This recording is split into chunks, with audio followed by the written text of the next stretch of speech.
Yeah, maybe just up in front of the... Robert actually got upset.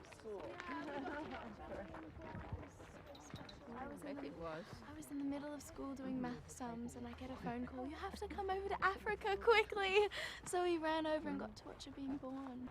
Until finally she started to get up, and her mother's a first-time mum, so it was really, really special. Well, I guess if you were newborn and dumped like that on the ground, I know, you'd be a little bit in pain. Yeah.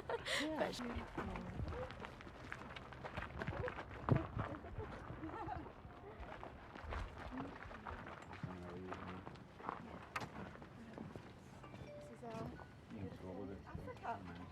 So it's a nice program.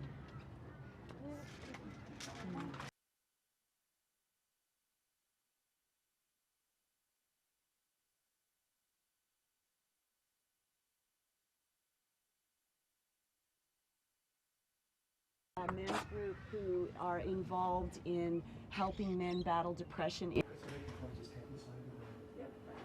Thank you. Work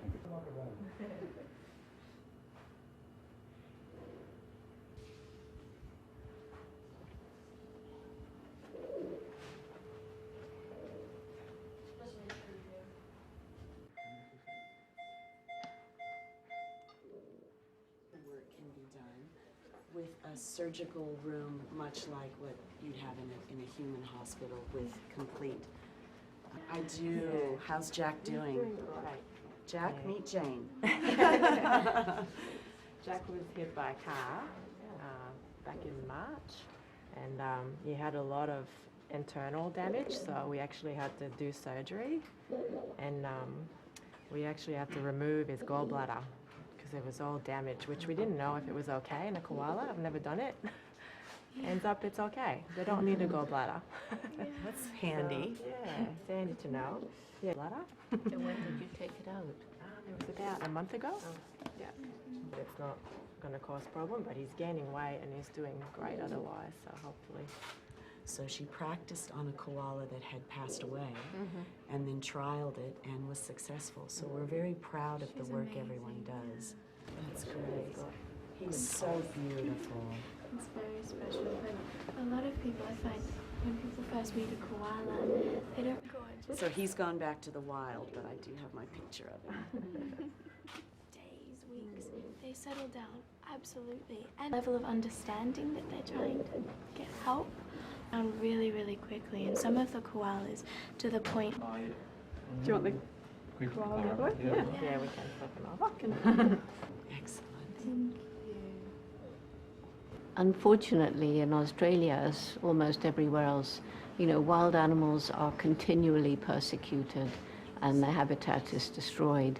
And so sadly, there is need for hospitals like this dealing with wild animal casualties.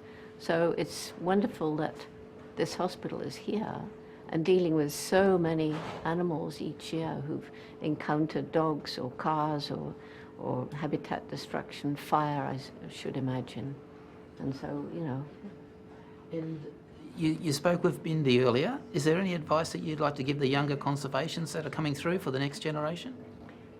My main passion now is developing our youth program, which is in 136 countries. We have members from preschool all the way through university, and its main message, it's called Roots and Shoots, and its main message is every single one of us makes a difference every day. And if we think about the choices we make, especially what we buy, what we eat, what we wear, and start making more ethical choices, having considered, did this product cause suffering to animals? Was it child slave labor? How far has it come? Or do we actually need it? So that's the main message. I've known of Jane my entire life and have admired her so much. So her courage and her determination to achieve things that have never been done before is astonishing. What she discovered of chimpanzees rewrote biology books. And so for me, I gleaned that determination of no matter what, even being a young woman, I knew I could achieve my goals. And then learning from her today is how to practically change things. So whether it's working with other zoos to improve conditions for animals, or how to work with programs that are already established to achieve even greater things. So I hope to be able to talk and share more with Jane and learn what we can do practically as well. But I kind of pinch myself. I feel like I'm having that dream where I wake up and go, oh, I dreamt I met Jane Goodall. It's amazing. She's the rock star of conservation. She is the holy grail of conservation. She is just the most amazing, inspirational, true person. And she continues to dedicate her life to what she believes in. And that is admirable for anyone at any age. But to be celebrating her 80th birthday and still achieving 300 days a year of appearances to work on conservation, she's a rock star. As a young person myself, I want to educate kids and tell kids that, you know, as young people, we are the next generation. We're the next voters, we're the next decision makers, and the next generation to be changing the world. And we can each make a difference. I always say my dad was one person who changed the world. If one man can make a difference, you can make a difference too. So I think together, as a society, we need to start making changes so that we can create a beautiful future for our children and our grandchildren. I hope that after visiting Australia Zoo, she got to take a nice general feeling of meeting our animals and having fun at the zoo.